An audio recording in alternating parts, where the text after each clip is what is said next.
राधे राधे, हरे कृष्ण। आप सभी का दिन शुभ हो। आज दिनांक है 31 अगस्त और दिन है रविवार। और आज भादो महीने के शुक्ल पक्ष की अष्टमी तिथि पूरा दिन रहने के बाद मध्यरात्रि 12:57 पर समाप्त हो रही है।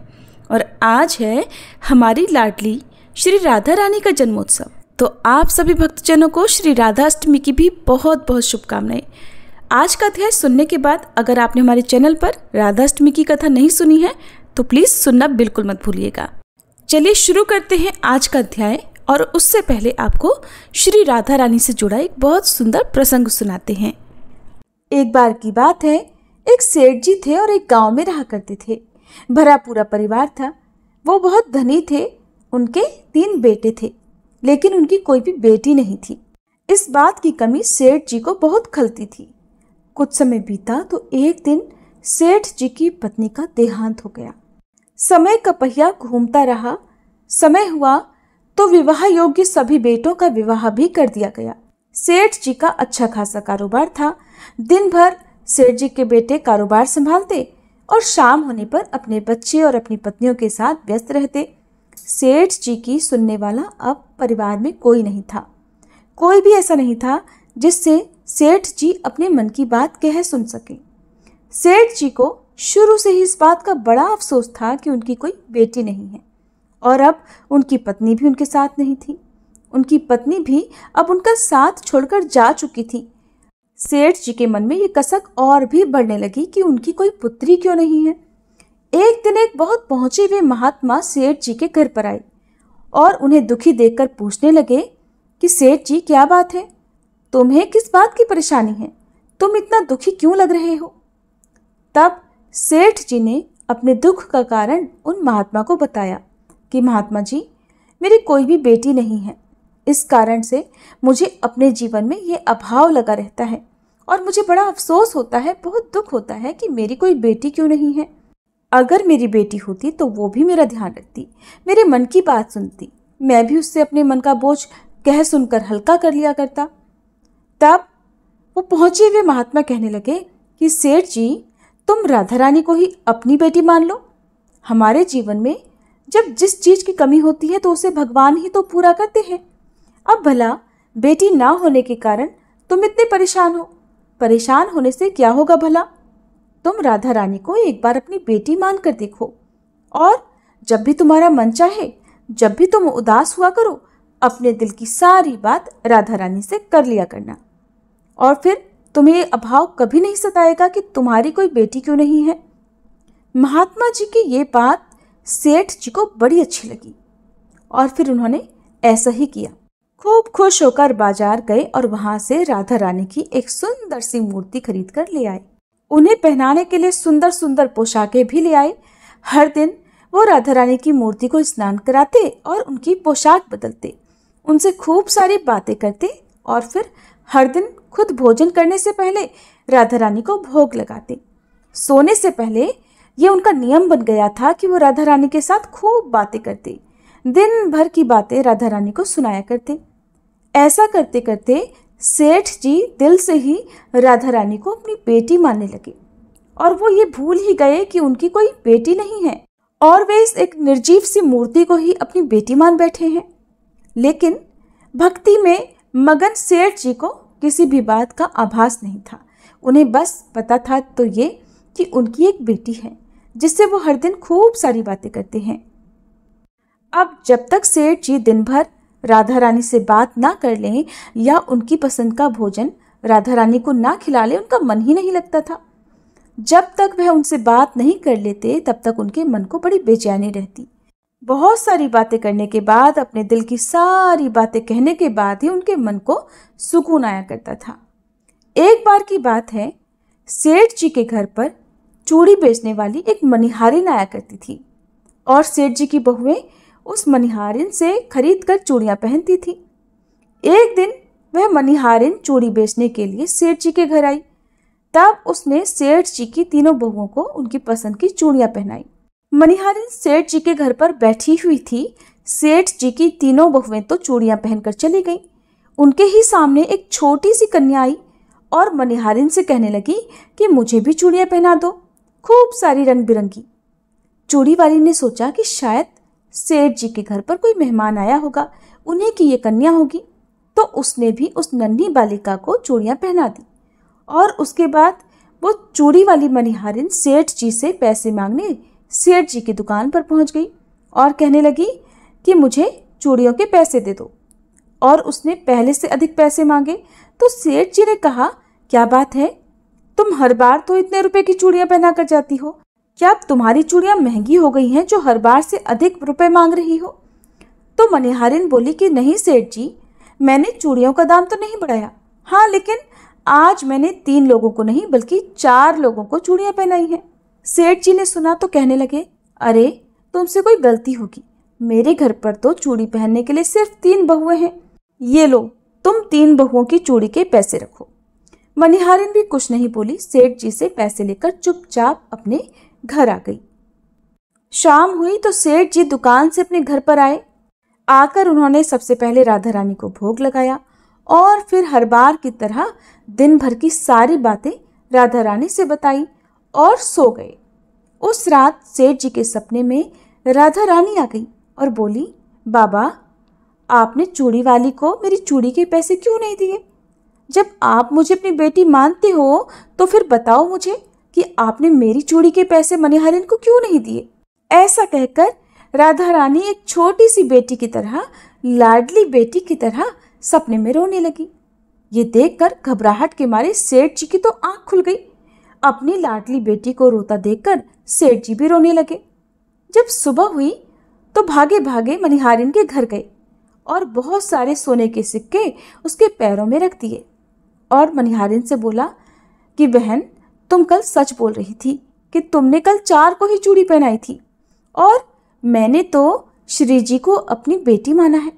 तुम बहुत भाग्यशाली हो जिसको राधा रानी के दर्शन हुए हैं। अरे मैं तो इतने दिनों से उनके दर्शन को तड़प रहा हूँ और तुमने बस एक बार में ही उनके दर्शन कर लिए। ऐसा कहकर सेठ जी रोने लगे। फिर हाथ जोड़कर बोले, बहन तुम्हें चूड़ी का जो भी दाम चाहिए मुझसे मांग लो। सेठ जी को रोता देखकर मनिहारिन की आंखों में भी आंसू आ गए और मन ही मन सोचने लगी कि जब मुझे खुद राधा रानी के दर्शन हो ही गए हैं तो फिर भला मुझे सेठ जी से दाम क्यों लेने और मुझे इससे ज़्यादा क्या चाहिए। वो भी सेठ जी के सामने हाथ जोड़कर बोली कि आपके ही कारण मुझे राधा रानी के दर्शन हुए हैं और मेरा ये जीवन सफल हो पाया, अब मुझे कुछ नहीं चाहिए। तो प्रिय श्रोताओ, जब हम भगवान को सच्चे मन से पुकारते हैं, उनकी पूजा करते हैं, उन्हें जिस भाव से भी पूजते हैं, वो हमें उसी भाव में दर्शन भी जरूर देते हैं। इस कथा को सुनने के बाद आप मुझे ये भी जरूर बताइएगा कि आप श्री राधा रानी के प्रति कैसा भाव रखते हैं। अब सुनिए आज का अध्याय।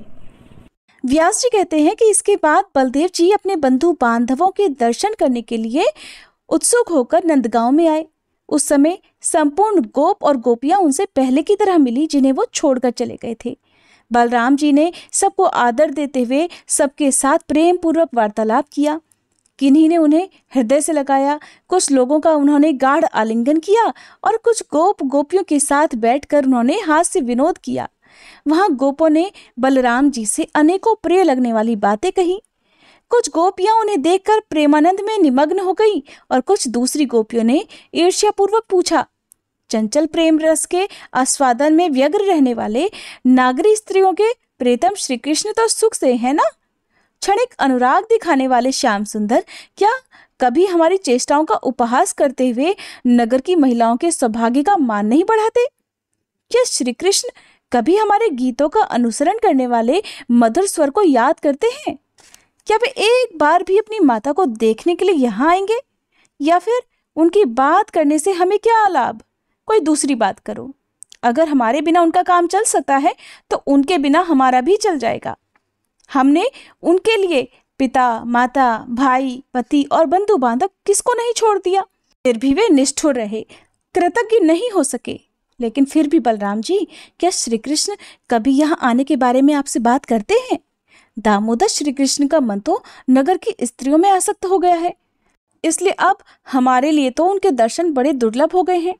भगवान श्री कृष्ण ने गोपियों का चित्त आकृष्ट कर लिया था। वे बलभद्र जी को भी हे कृष्ण, हे दामोदर कहकर पुकारने और जोर जोर से हंसने लगी। तब बलराम जी ने श्री कृष्ण के सौम्य, मधुर, प्रेम गर्भित, अभिमान शून्य और अत्यंत मनोहर संदेश सुनाकर गोपियों को सांत्वना दी। फिर गोपों के साथ प्रेम पूर्वक हास परिहास युक्त मनोहर बातें की और पहले की तरह वे उनके साथ ब्रजभूमि में घूमने लगे। 2 महीने वहां रहकर वे फिर से द्वारका को चले गए। उनका विवाह राजा रैवत की कन्या रेवती से हुआ। उसके गर्भ से बलराम जी ने निषठ और उल्मुख नामक 2 पुत्र उत्पन्न किए। विदर्भ देश में कुंडिनपुर नामक एक नगर है जहां राजा भीष्मक राज्य करते थे। उनके पुत्र का नाम रुक्मी और कन्या का नाम रुक्मणी था। श्री कृष्ण रुक्मणी को प्राप्त करना चाहते थे और मनोहर मुस्कान वाली रुक्मणी भी श्री कृष्ण को पति रूप में पाने की इच्छा रखती थी। उन्होंने कुंडिन नरेश से रुक्मणी के लिए प्रार्थना भी की, लेकिन रुक्मी ने द्वेषवश श्री कृष्ण की प्रार्थना ठुकरा दी। जरासंध की प्रेरणा से परम पराक्रमी राजा भीष्मक ने रुक्मी के साथ मिलकर शिशुपाल को अपनी कन्या देने का निश्चय कर लिया। शिशुपाल का विवाह संपन्न करने के लिए जरासंध आदि सभी प्रमुख राजा उसे साथ लेकर कुंडिनपुर में गए। श्री कृष्ण भी बलभद्र आदि यादवों के साथ चैद्य नरेश का विवाह देखने के लिए वहां उपस्थित हुए। विवाह होने में बस एक ही दिन बचा था। उसी समय श्री कृष्ण ने बलभद्र आदि बंधुजनों पर शत्रुओं के रोकने का भार रखकर राजकुमारी रुक्मणी को हर लिया। इससे पौंड्रक, दंतवक्त्र, विदुरथ, शिशुपाल, जरासंध और शाल्वादी राजा बहुत क्रोधित हो उठे। उन्होंने श्री कृष्ण को मार डालने का बहुत प्रयास किया, लेकिन बलराम आदि यादव वीरों ने सामना करके उन सबको परास्त कर दिया। तब रुक्मी ने यह प्रतिज्ञा करके कि मैं श्री कृष्ण को युद्ध में मारे बिना कुंडिनपुर में प्रवेश नहीं करूंगा, श्री कृष्ण का पीछा किया। किंतु चक्रपाणी श्री कृष्ण ने हाथी, घोड़े, पैदल और रथों से युक्त रुक्मी की चतुरंगिणी सेना का वध करके उसे लीलापूर्वक जीत लिया और पृथ्वी पर गिरा दिया। इस प्रकार रुक्मी को जीतकर मधुसूदन ने रुक्मणी के साथ विधि पूर्वक विवाह किया। रुक्मणी के गर्भ से बलवान प्रद्युम्न का जन्म हुआ, जो कामदेव के अंश थे, जिन्हें जन्म के समय ही शंबरासुर ने हर लिया था और जिन्होंने बड़े होने पर फिर शंबरासुर का वध किया था। मुनियों ने पूछा, हे मुने, शंबरासुर ने वीरवर प्रद्युम्न का अपहरण कैसे किया और फिर महापराक्रमी शंबर प्रद्युम्न के हाथों किस प्रकार मारा गया, कृपया बताइए। व्यास जी कहने लगे, ब्राह्मणों, शंबरासुर काल के समान विकराल था। उसे ये बात पता चल गई थी कि श्री कृष्ण का पुत्र प्रद्युम्न ही मेरा वध करेगा, इसलिए उसने जन्म के 6ठे दिन ही प्रद्युम्न को सूतिका गृह से हर लिया और उन्हें ले जाकर समुद्र में फेंक दिया। वहां उस बालक को एक मछली ने निगल लिया, किंतु उसकी जठराग्नि से तप्त होने पर भी उस बालक की मृत्यु नहीं हो सकी। इसके बाद मछेरों ने अन्य मछलियों के साथ उस बड़ी मछली को भी मारा और असुरों में श्रेष्ठ शंबरासुर को भेंट कर दिया। उसके घर में मायावती नाम की एक युवती गृह स्वामिनी थी। वह सुंदरी रसोइयों का आधिपत्य करती थी। जब इधर मछली का पेट चीरा गया, तब उसमें मायावती ने एक अत्यंत सुंदर बालक देखा, जो जले हुए काम रूपी वृक्ष का प्रथम अंकुर था। अरे, ये कौन है? किस प्रकार मछली के पेट में आ गया? इस प्रकार आश्चर्य में पड़ी हुई कृशांगी तरुणी से नारद जी ने कहा, ये संपूर्ण जगत की सृष्टि, पालन और संहार करने वाले भगवान श्री कृष्ण का पुत्र है। इसे शंबरासुर ने सौरी से चुराकर समुद्र में फेंक दिया और यहाँ मत्स्य ने निगल लिया था। यही वो बालक है जो आज तुम्हारे हाथ आ गया। सुंदरी, ये मनुष्यों में रत्न है, तुम पूर्ण विश्वास के साथ इसका पालन करो। देवर्षि नारद के ऐसा कहने पर मायावती ने उस बालक का पालन किया। उसका अत्यंत सुंदर रूप देखकर वह मोहित थी और बचपन से ही अत्यंत अनुराग पूर्वक उसकी सेवा करने लगी। जिस समय वह बालक युवावस्था की संधि से सुशोभित हुआ, अर्थात युवा हुआ, उस समय वह गजगामिनी बाला प्रद्युम्न के प्रति कामनायुक्त भाव प्रकट करने लगी। मायावती ने महात्मा प्रद्युम्न को सारी माया सिखा दी। उसका मन बस उन्हीं में रमता था और उसके नेत्र सदा उन्हीं को निहारा करते थे।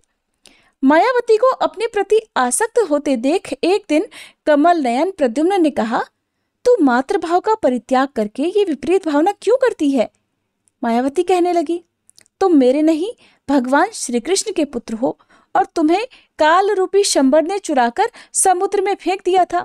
तुम मुझे मछली के पेट से प्राप्त हुए हो। प्रिय, तुम्हारी पुत्र वत्सला माता आज भी तुम्हारे लिए रोती है। मायावती के ऐसा कहने पर महाबली प्रद्युम्न का मन क्रोध से व्याकुल हो उठा। उन्होंने शंबरासुर को युद्ध के लिए ललकारा और उसकी सारी दैत्य सेना का संहार करके 7 मायाओं को जीतकर उसके ऊपर 8वीं माया का प्रयोग किया। उस माया से प्रद्युम्न ने काल रूपी शंबर को मार डाला और आकाश मार्ग से उड़कर वे मायावती के साथ अपने पिता के नगर में आ गए। अंतःपुर में उतरने पर मायावती सहित प्रद्युम्न को देखकर श्री कृष्ण की रानियां प्रसन्न होकर अनेक प्रकार के संकल्प करने लगी। रुक्मणी की दृष्टि प्रद्युम्न की ओर से हटती ही नहीं थी। वे स्नेह में भरकर कहने लगी, ये अवश्य ही किसी बड़भागिनी का पुत्र है। अभी इसकी युवावस्था का आरंभ हो रहा है। अगर मेरा पुत्र प्रद्युम्न जीवित होता तो उसकी भी यही अवस्था होती। बेटा, तुमने अपने जन्म से किस सौभाग्यशालिनी जननी की शोभा बढ़ाई है, बताओ। या फिर तुम्हारे प्रति मेरे हृदय में जैसा स्नेह उमड़ रहा है उसी के अनुसार मैं स्पष्ट रूप से कह सकती हूँ कि तुम श्री हरि के पुत्र हो। उसी समय श्री कृष्ण के साथ नारद जी वहां आ गए।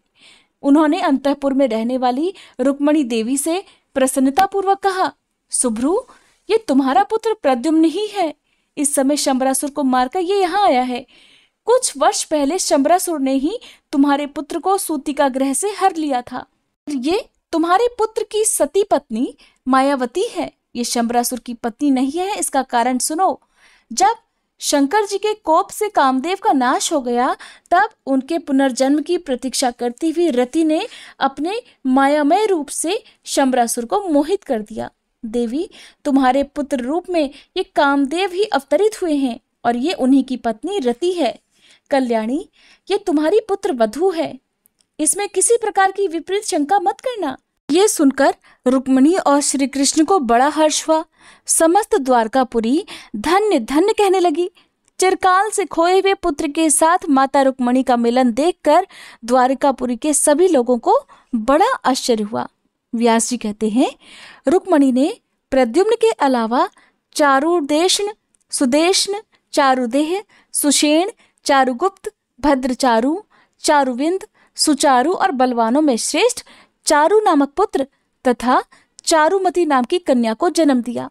रुक्मणी के अलावा श्री कृष्ण की 7 पटरानियां और थीं। उनके नाम ये हैं, कालिंदी, मित्रविंदा, राजा नग्नजीत की पुत्री सत्या, जामवान की कन्या इच्छानुसार रूप धारण करने वाली रोहिणी देवी अर्थात जामवंती, अपने शील से विभूषित मद्र राजकुमारी भद्रा, सत्राजीत की पुत्री सत्यभामा तथा मनोहर मुस्कान वाली लक्ष्मणा।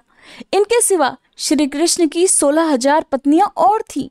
महापराक्रमी प्रद्युम्न ने रुक्मी की सुंदरी कन्या को और उस कन्या ने भी श्री हरि के पुत्र प्रद्युम्न को स्वयंवर में ग्रहण किया। उसके गर्भ से प्रद्युम्न जी के अनिरुद्ध नामक पुत्र हुआ, जो महाबली, महापराक्रमी, युद्ध में कभी रुद्ध अर्थात कुंठित न होने वाला, बल का समुद्र और शत्रुओं का दमन करने वाला था। अनिरुद्ध को भी रुक्मी की पौत्री ने वरण किया। यद्यपि रुक्मी श्री कृष्ण के साथ लाग डांट रखता था, तब भी उसने अपने दौहित्र अनिरुद्ध के साथ पौत्री का विवाह कर दिया। उस विवाह में बलराम आदि यदुवंशी श्री कृष्ण के साथ रुक्मी के भोजकट नगर में गए थे। विवाह हो जाने पर कलिंग राज आदि ने रुक्मी से कहा, राजन, बलराम जुआ खेलना नहीं जानते, फिर भी उन्हें जुए का बड़ा भारी व्यसन है, इसलिए आज हम लोग उनको जुए से ही हराएंगे। तब बहुत अच्छा कहकर रुक्मी ने सभा में बलराम जी के साथ जुए का खेल प्रारंभ कर दिया। पहले ही दांव में बलभद्र जी 1000 स्वर्ण मुद्रा हार गए। उसके बाद भी कई बार उनकी हार हुई। ये देखकर मूर्ख कलिंगराज दांत दिखाते हुए बलराम जी का उपहास उड़ाने लगा। मदोन्मत्त रुक्मी ने भी कहा, बलभद्र को तो द्यूत विद्या का बिल्कुल ज्ञान ही नहीं है, इसीलिए तो बार बार हार खानी पड़ी है। ये व्यर्थी घमंड में आकर अपने को द्यूत विद्या का पूर्ण ज्ञाता मानते थे। ये सुनते ही बलराम जी ने क्रोध में भरकर 1 करोड़ स्वर्ण मुद्राएं दांव पर लगा दी। रुक्मी ने पासा फेंका और अब की बार जीत बलभद्र की हुई। उन्होंने ऊंचे स्वर से कहा, मैंने जीत लिया। रुक्मी बोला, क्यों झूठ बोलते हो? जीत तो मेरी हुई है। तुमने इस दांव के विषय में चर्चा अवश्य की थी। परंतु मैंने उसका अनुमोदन तो नहीं किया था। और ऐसी दशा में अगर जीत तुम्हारी हुई है तो फिर मेरी जीत भला कैसे नहीं हुई? उसी समय महात्मा बलराम जी के क्रोध को बढ़ाती हुई एक आकाशवाणी हुई। जीत तो बलदेव जी की ही हुई है। रुक्मी झूठ बोलता है। मुंह से अनुमोदन सूचक वचन न करने पर भी जो उसने दांव को स्वीकार करके पासा फेंका है, इस कर्म से उसका अनुमोदन सिद्ध हो जाता है। ऐसा सुनते ही बलराम जी क्रोध से लाल आंखें करके उठ खड़े हुए। उन्होंने जुआ खेलने के पासे से ही रुक्मी को मौत के घाट उतार दिया। फिर कांपते हुए कलिंगराज को बलपूर्वक धर दबोचा और जिन्हें दिखा दिखाकर वह हंसता था, उन दांतों को क्रोधित होकर तोड़ डाला। फिर सभा भवन के स्वर्णमय विशाल स्तंभ को खींच लिया और क्रोध में आकर रुक्मी के पक्ष में आए हुए सभी राजाओं का भी संहार कर डाला। बलराम जी के क्रोधित होने पर सभी राजा लोग हाहाकार करते हुए भाग खड़े हुए। बलराम जी के द्वारा रुक्मी को मारा गया सुनकर श्री कृष्ण मौन रहे। रुक्मणी और बलराम दोनों के संकोच से वे कुछ नहीं बोल सके। इसके बाद विवाह के बाद भगवान श्री कृष्ण अनिरुद्ध सहित यादवों को साथ लेकर द्वारका चले आए। एक दिन त्रिभुवन के स्वामी इंद्र मतवाले ऐरावत की पीठ पर बैठकर द्वारका में श्री कृष्ण के पास आए और इस प्रकार बोले, मधुसूदन, यद्यपि आप इस समय मनुष्य रूप में स्थित हैं, फिर भी आपने रक्षक बनकर देवताओं के संपूर्ण दुख दूर कर दिए हैं। तपस्वी जनों की रक्षा के लिए अरिष्ट, धेनुक, प्रलंब और केशी आदि सभी दैत्यों का नाश किया और कंस, कुवल्यापीठ, बालघातिनी पूतना और जितने इस जगत के उपद्रव थे उन सबको भी आपने शांत कर दिया है। आपके भुजदंड से तीनों लोग सुरक्षित होने के कारण देवता यज्ञ में हविष्य ग्रहण करके तृप्त हो रहे हैं। जनार्दन, इस समय मैं जिस उद्देश्य से आया हूँ उसे सुनकर उसके प्रतिकारक का उपाय कीजिए। भूमि का पुत्र नरक, जो इस समय प्राग ज्योतिषपुर का स्वामी है, संपूर्ण भूतों का विनाश कर रहा है। जनार्दन, उसने देवताओं, सिद्धों और राजाओं की कन्याओं का अपहरण करके अपने महल में कैद कर रखा है। वरुण का छत्र, जिससे जल की बूंदें चूती रहती हैं, अपने अधिकार में कर लिया है। मंदराचल के शिखर मणि पर्वत को भी उसने हरण कर लिया। इतना ही नहीं प्रभु, नरकासुर ने मेरी माता अदिति के दोनों दिव्य कुंडल भी छीन लिए, जिनसे अमृत झरता रहता था। अब वह मुझसे ऐरावत हाथी भी लेना चाहता है। हे गोविंद, उसका यह दुराचार मैंने आपको बता दिया। इसके बदले में उसके साथ जो कुछ करना चाहिए अब वह आप स्वयं ही विचार करिए। ये सुनकर भगवान देवकी नंदन मुस्कुराए और इंद्र का हाथ पकड़कर अपने सिंहासन से उठे। उन्होंने गरुड़ देव का आह्वान किया। चिंतन करते ही गरुड़ देव वहां पहुंचे। भगवान सत्यभामा को बिठाकर स्वयं भी गरुड़ पर सवार हुए और प्राग ज्योतिषपुर की ओर चल दिए। इंद्र भी द्वारकावासियों के देखते ही देखते ऐरावत हाथी पर सवार हुए और प्रसन्न होकर देवलोक को चले गए। प्राग ज्योतिषपुर के चारों ओर 100 योजनों तक भयंकर पाश यानी कि लोहे के कटीले तारों का घेरा बना हुआ था और शत्रुओं की सेना को रोकने के लिए वे पाश लगाए गए थे। श्रीहरि ने सुदर्शन चक्र चलाकर उन सब पाशों को काट डाला। तब मूर्ध नामक दैत्य ने खड़े होकर भगवान का सामना किया, लेकिन भगवान ने उसे भी मार डाला। मूर्ध के 7000 पुत्र थे। श्रीहरि ने चक्र की धार रूप अग्नि से उन सबको पतंगों की तरह भस्म कर डाला। मूर्ध को मारकर उन्होंने हयग्रीव और पंचजन को भी यमलोक पठा दिया। इसके बाद बड़ी उतावली के साथ प्राग ज्योतिषपुर पर धावा कर दिया। नरक बहुत बड़ी सेना के साथ सामने आ गया। उसके साथ श्री कृष्ण का घोर युद्ध हुआ। उस युद्ध में श्री कृष्ण ने सहस्त्रों दैत्यों का संहार किया। भूमिपुत्र नरक अस्त्र शस्त्रों की वर्षा कर रहा था। दैत्य मंडल का विनाश करने वाले श्री कृष्ण ने चक्र चलाकर उस असुर के 2 टुकड़े कर दिए। नरक के मारे जाने पर भूमि अदिति के दोनों कुंडल लेकर उपस्थित हुई और जगदीश्वर श्री कृष्ण से इस प्रकार बोली, नाथ, आपने वराह रूप धारण करके जिस समय मुझे उठाया था, उस समय आपका स्पर्श होने पर मेरे गर्भ से ये पुत्र उत्पन्न हुआ था। इसलिए इसे आपने ही दिया और आपने ही मार गिराया। ये दोनों कुंडल ले लीजिए और नरकासुर की संतान की रक्षा कीजिए। प्रभो, मेरा ही भार उतारने के लिए आप अंश सहित अवतार धारण करके इस लोक में आए हैं। आप ही कर्ता, विकर्ता अर्थात बिगाड़ने वाले और संघर्ता अर्थात नाश करने वाले हैं। आप ही अविनाशी कारण हैं और आप ही जगत स्वरूप हैं। अच्युत, मैं आपकी क्या स्तुति कर सकती हूँ?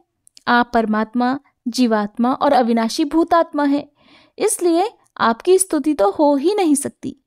फिर किस लिए असंभव चेष्टा की जाए? सर्वभूतात्मन, मुझ पर प्रसन्न होइए। नरकासुर ने जो अपराध किया है उसे क्षमा कर दीजिए। वह आपका पुत्र था, इसलिए उसे दोष रहित करने के लिए ही आपने उसे मारा है। भूत भावन भगवान श्री कृष्ण ने पृथ्वी की प्रार्थना सुनकर तथास्तु कहा। नरकासुर के महल में जो रत्न थे उन्हें अपने अधिकार में कर लिया और अंतःपुर में जाकर उन्होंने 16,100 कन्याएं देखी। इसके बाद जो कुछ भी हुआ उसका वृतांत आप सभी अगले अध्याय में सुनिएगा।